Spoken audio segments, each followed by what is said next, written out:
Koalicioni Vlen njoftoi se do të dorëzojnë kallëzim penal në prokurorinë themelore publike kundër ish udhëheqësisë së entit shtetëror të statistikës, si dhe personave të tjerë përgjegjës dhe drejtues të kryesisë së ish-qeverisë së BDI-s dhe LSDM-s. Gjatë një deklarate për mediat, Fatmir Sabriu nga Vlen ka bërë thirrje që lufta për drejtësi ka filluar dhe se do të vazhdojë deri në fund.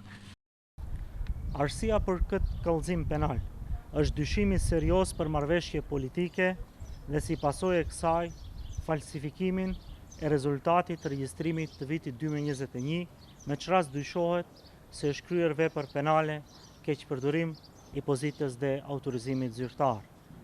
Pasojat e këtij akti janë të thella.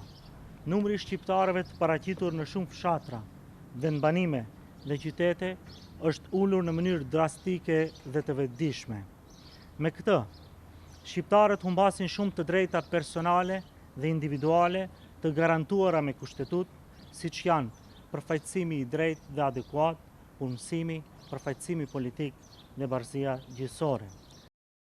Sabriu gjithashtu theksoi se edhe institucionet janë vënë në pozitë që të marrin vendime për ndarjen e mjeteve dhe fondeve bazuar në të dhëna të gabuara dhe të zvogëluara, me që rast qytetarët në shumë komuna janë dëmtuar. Kërkojmë nga prokuroria publike të hetojë këto dyshime. Për më tepër, ditëve të fundit funksionarë të lartë të BDI-s kanë pranuar publikisht se regjistrimi ishte në kuadër të marrëveshjes, çka e përforcon edhe më shumë dyshimin për një skenar politik të gjithë këtij operacioni. Vlen ndërmerr këtë iniciativë në mbrojtje të ligjshmërisë, barazisë dhe pasqyrës reale demografike dhe statistikore të shtetit. Ai shpreson që prokuroria të hapë me një herë lëndë dhe të sigurojë të gjitha provat materiale, të zhvillojë një hetim të plotë, ku thotë se nuk ka kompromis kur preket dinjiteti dhe numri i popullatës.